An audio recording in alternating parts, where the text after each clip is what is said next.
Alexander, here you are. Oh, you're still not thinking about Cassima, are you? I suppose I am. Son, it's been months. You've got to pull yourself together.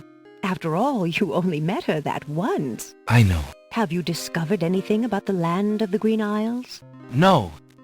No one's even heard of it. It's like she's just vanished. I wish I could help. Please try to think about something else, dear. I'll try, Mother.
Alexander, I feel so alone. I don't know what to do. Alexander, I wish you were here. Cassima! Wait! Mother! Mother, come quick!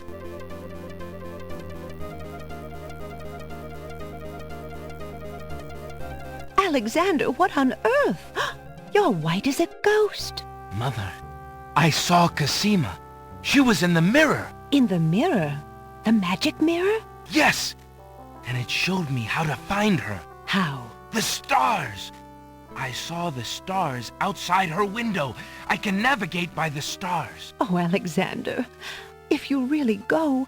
It will be all right, Mother. I promise.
Land ho! Land ho! Land ho!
Alexander awakens to find himself on an unfamiliar beach.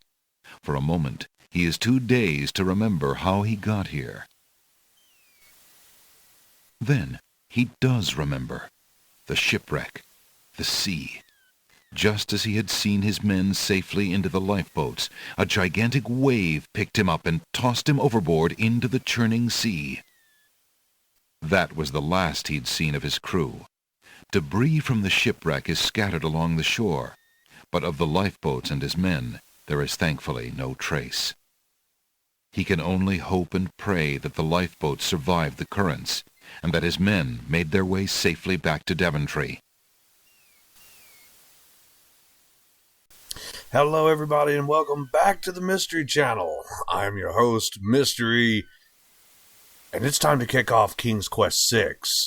Heir Today, Gone Tomorrow. This game is a direct sequel to the events of King's Quest V, and it was, of course, released by Sierra Online in 1992. Now, full disclosure, before we get into this, and actually a couple of sides, 1992 saw the release of the floppy version, which did not feature voice acting. 1993 saw the release of the CD version, to the best of my understanding, and the CD version had enhanced portraits and updates and things, and it had voice acting. The GOG version, sorry, I had like a brain tune out for a second. The GOG version is the CD version, but you can go into the KQ6 INI file and you can change high resolution equals true. You can change that to equals false, and that's how you can get the old DOS floppy version of the graphics, which is what I prefer. I don't really like the enhanced portraits and things, but I do like the voice acting. And boy, is there some great voice acting, as you heard in that opening. And boy, what an opening it was, huh? Sierra's always on, never say they were behind the times. They were like, people are doing this like CGI stuff. Let's, the 3D rendering. Let's throw that in the game. Let's do it. But there is some all-star talent featured in this game. Our protagonist here, Alexander, he is voiced by Robbie Benson. Okay, that is the Beast from Beauty and the Beast. You're going to hear some very familiar voices as we play along through this. As for the gameplay, it's pretty much the same as King's Quest V. We've got move, interact, look. The island is covered with lush green plants. Fair enough. We've got talk. We have our inventory. Alexander is carrying nothing. Nothing. This is our menu over here. For anybody getting the GOG version, this obviously this runs through ScumVM, and this is where you would tell it to either if you want the truest experience, you set the graphics back to the DOS version. You can tell this to either be just text from the original, just speech from the CD, or both text and speech. Because for some reason, even though the CD version was so advanced that they could get voice acting, they couldn't do voice acting and subtitles at the same time. But man, I'm excited. I'm so excited to be playing this. This is what I think many people would probably argue is the peak. The remains of Alexander's sailing ship lie dashed upon the distant shore. This is what I think many people would argue is the peak, the pinnacle, the high point of the King's Quest series. A long plank lies on the beach. No doubt it once belonged to Alexander's ship. And I don't know if I'd argue against that point. I really don't. This probably is, in my opinion, the high point of the series. Oh, I saw something sparkle. Alexander picks up his royal insignia ring from the beach. First item. Alexander's ring is made of the purest gold and has the insignia of the royal family of Daventry on its face. Sweet. Can we move this log or pick this log up at all? Alexander pushes the plank to one side. Yes, we can. A box has been partially buried under sand. Oop. I'm gonna fight with that narrator a bit. I think I'm gonna have to get used to that. But yes, we can. We can move it aside. Let's take a look. We got something sparkling. Alexander takes the coin and leaves the ruined box where it is. What's in the box? I like how only a single coin survived. Let's take a look at this. Alexander is carrying a copper coin of Daventry. King Graham graces the front of the coin. Oh, King Graham. Is there anything else? The ocean appears calm, but there's a dimpling pattern to the surface which indicates an undertow. Oh. Alexander has no use for the ship debris. Alright, fair enough. And you know what? We're going to make our first save. But I don't have to type it this time because I have a save from where I was testing out, making sure that I had the right version turned on. So I guess this is probably all we can really do. Alexander is standing on a beach littered with debris from his shipwreck. A path leads north into the lush green island. An occasional breeze rustles the nearby foliage. Alright. I guess this is probably all we can do on this screen. Let's head inland and see what we see.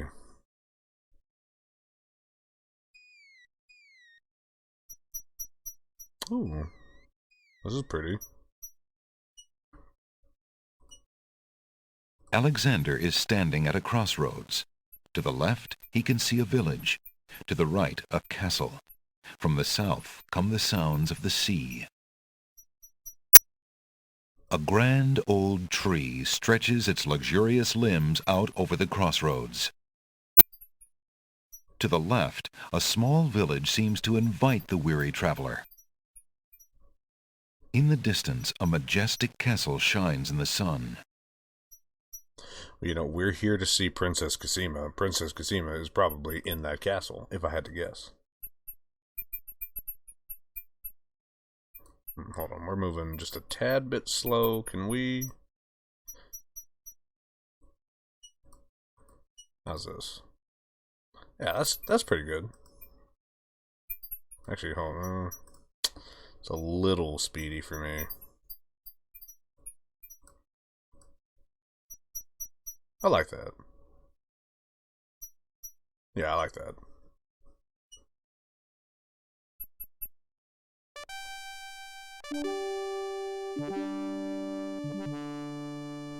Ooh.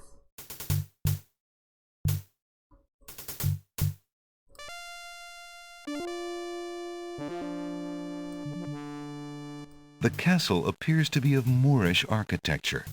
Its marbled walls and delicate inlaid mosaics are unlike anything Alexander has ever experienced before. His own home, though lovely and dear to his heart, seems rough-hewn compared to this delicate beauty. The castle doors are firmly shut and bolted. Did you see these guys here? These are some of my favorite parts of this game. Two guards take their stance in front of the castle doors. They look quite fierce and have the stiff, blank expression of soldiers on formal duty.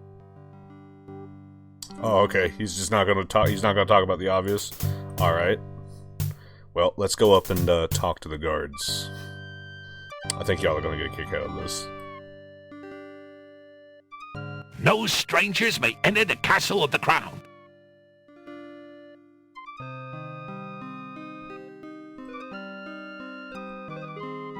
Alexander politely addresses the odd-looking guards at the castle doors, hoping to learn more about his predicament. Good day to you, guards. I was cast upon this island in a storm, and I'm a little confused about my location. Could you tell me what place this is and who lives in this castle? Hey, what is that you say? A castaway? A likely story. We haven't had any foreigners in this part since Alhazred arrived. Don't be so rude, Gruff. He's not asking for any secrets. You're standing on the Isle of the Crown, lad, and this is the Castle of the Crown. The royal family resides here. Rather, what's left of the royal family. The Isle of the Crown? But tell me, am I anywhere near the land of the Green Isles? This is the land of the Green Isles. The Isle of the Crown is the main island, foolish boy. Then Princess Cassima must live in this very castle. Aye, the princess is indeed our treasured jewel to guard, and we consider it an honor.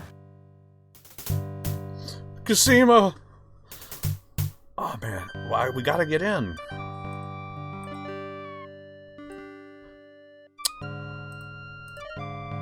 No strangers may enter the castle of the crown.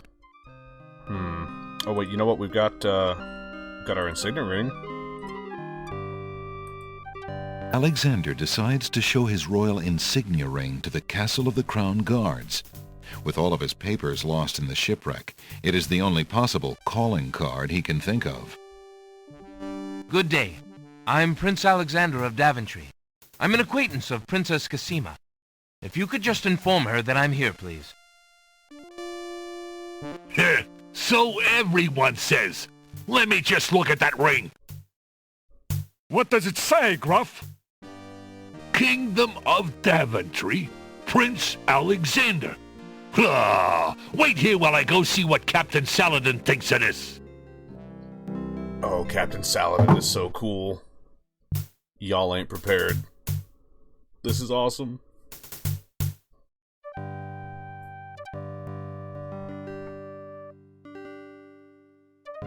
The guard returns a moment later with a majestic-looking creature. Captain Saladin speaks with a voice that is gentle, but reflects a will of iron.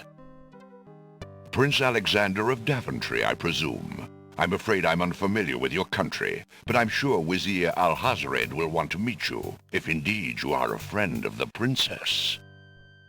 Please follow me. Oh, the late, great Tony J. Oh, may he rest in peace. Let's go meet this Wazir. Lord Alhazred, a visitor to see you. Prince Alexander of Daventry. What is it that you seek, Prince Alexander? Pardon the intrusion, my lord, but I came to see Princess Cassima. Some months ago, my father, King Graham, saved my family and I from imprisonment under an evil wizard named Mordack. The same wizard that kidnapped the princess? Exactly. When my father rescued us, he also liberated Cassima and sent her home. Then your father has my gratitude, and that of the entire kingdom. But I'm afraid I still fail to see the purpose of your visit. Well, I came to make sure that Cassima arrived safely and to pay my respects. Before we parted, she gave me an invitation to visit. I have no doubt she did exactly that at the time, Prince Alexander. However, things have greatly changed for Cassima since her ordeal in Mordack's castle. Cassima's parents both became ill and died while she was gone. Cassima is sequestered in mourning for them as befits a princess. She is not receiving visitors of any kind. Even if she were, I do not think your visit would be appropriate. You see, it is time for Cassima to take her responsibilities seriously. With her parents gone, she no longer has the luxury to be a carefree maiden. As was her parents' wish, Cassima and I are to be wed. We shall rule the kingdom together. I assure you, our marriage is all Cassima wants now. As a prince and a gentleman, it would be best that you leave before there is any further embarrassment. I see. I suppose that I was mistaken. I thought for certain that Cassima... Well, I apologize. A young man sees what he wishes to see. I'm sorry you've wasted your time traveling to the land of the Green Isles. May your journey home be swift. Perhaps I will take the opportunity to look around your fair land while I'm here. I would advise against that. The kingdom is rather, shall we say, inhospitable these days. But it is your neck. You may risk it if you please. Captain Saladin will escort you from the castle. Good day.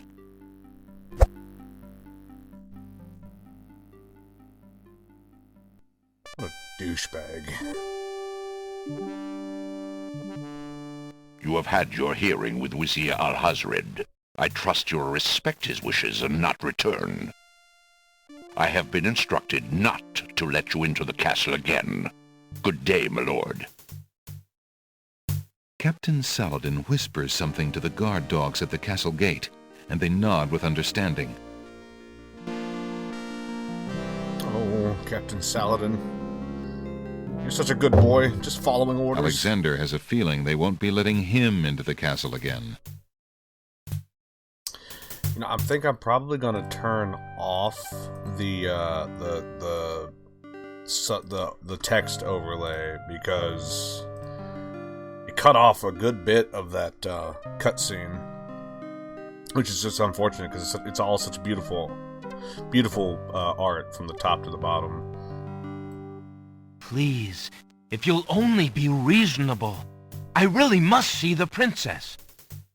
Begone! You're not welcome at the castle, Prince Alexander of Daventry. We have our orders, and they are quite clear. Oh. You mangy mutts. Well, I will be back. I can assure you of that.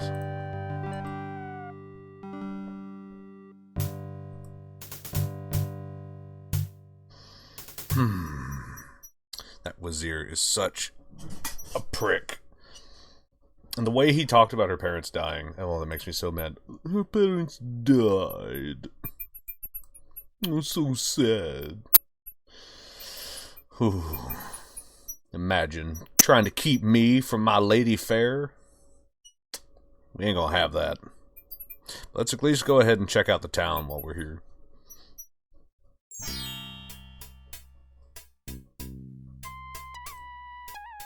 Alexander is standing on a sunny village street.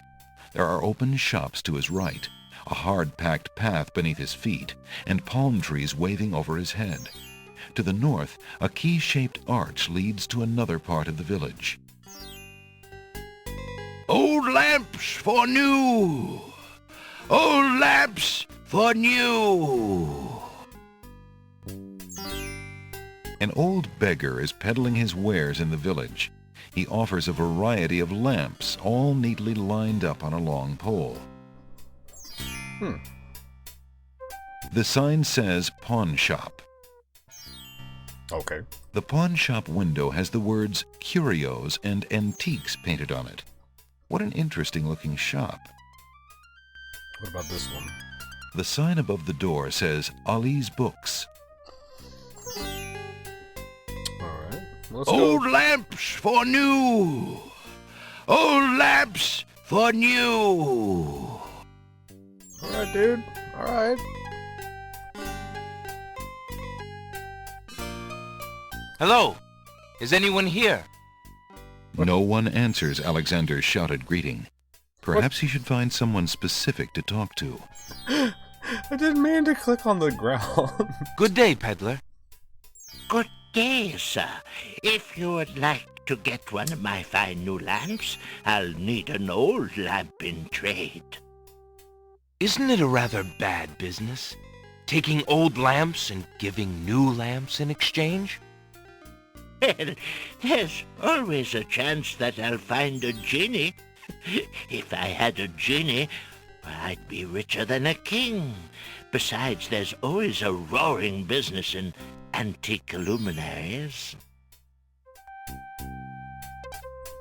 Let's see if we can turn the volume down just a little bit.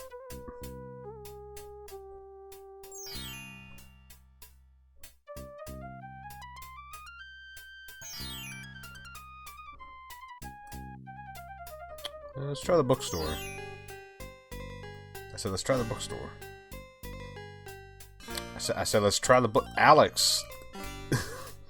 Bro! Old lamp! Oh, shut up. Maybe interact with the door. There we go. Okay. Hello. I will be right up. Now, what can I do for you? Alexander is standing in a cozy little shop. Books of every size and shape line the walls. A crackling fire in the fireplace completes the tranquil scene. Oh. Did you see his eye sparkle back there?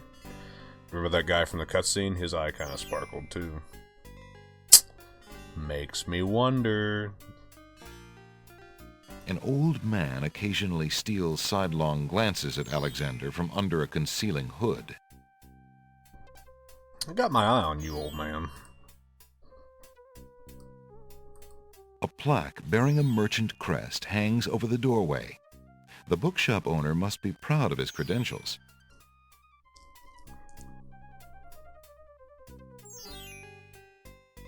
There's a small table near the door that bears a sign.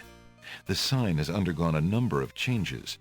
It once read 10 pence, but that was crossed out and replaced with 5 pence, then 1 pence, then free. The sign currently reads, "Take one, please." Only one book remains on the table. It looks like the bookshop owner really wants to get rid of that book. Okay, I'll pick it up. Alexander picks up the book from the small table. Oh, yes, please, take that book. You have my most humble thanks for doing so, good sir. Really? Thanks. Well, let's see what we got. Alexander is carrying a book from the bargain table in the bookshop. Okay.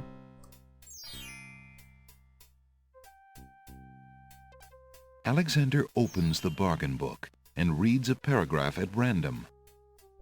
2 dulcimers raised to the degree of 40 half-dulcimers, divided into equal parts by the third of a cackle of grouse geese, put over the result of 10 fine mackles, albeit small fine mackles, stretched over the total of 53 1/8 bottles of wild beast lard.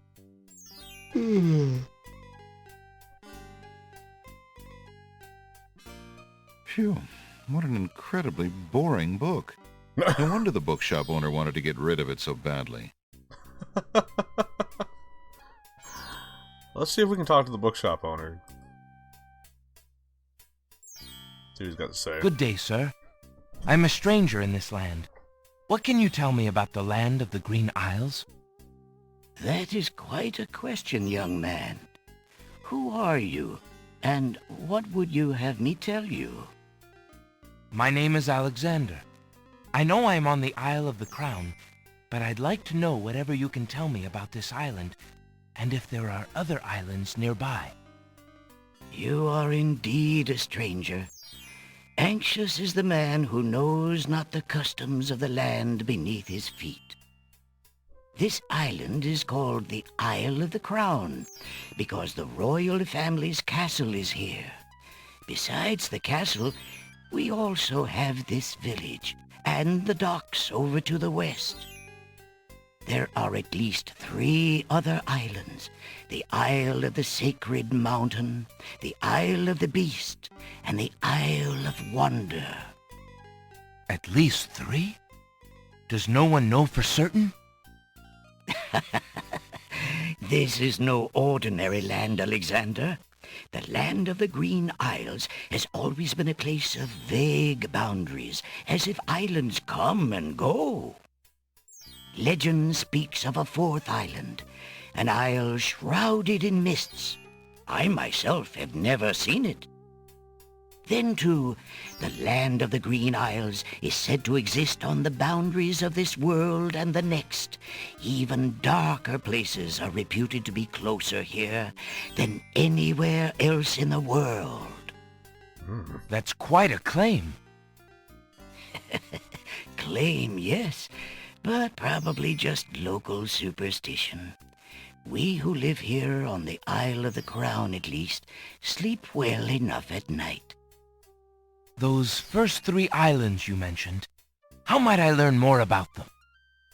Ideally, a young man seeking such knowledge would travel to their shores and learn about them firsthand.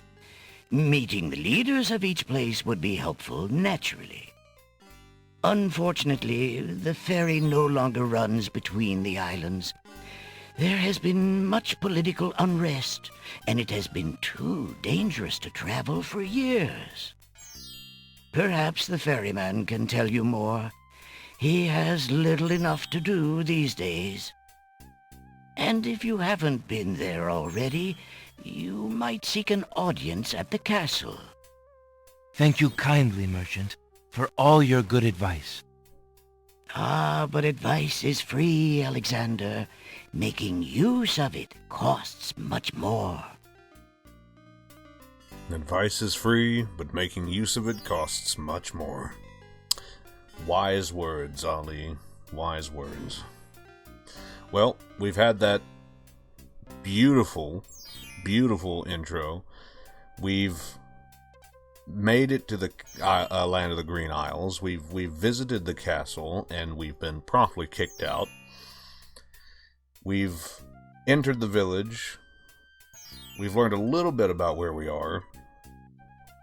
And just we've gotten kind of a hint about what's going on with word of political upheaval. I think this is probably a good place to call it for this episode. And when we come back, we'll try to figure out a little bit more and continue our quest. Be reunited with Our Lady Fair. But until then, thank you for joining me here on the Mystery Channel. I have been your host, Mystery, and I will see you again soon. Bye-bye, y'all.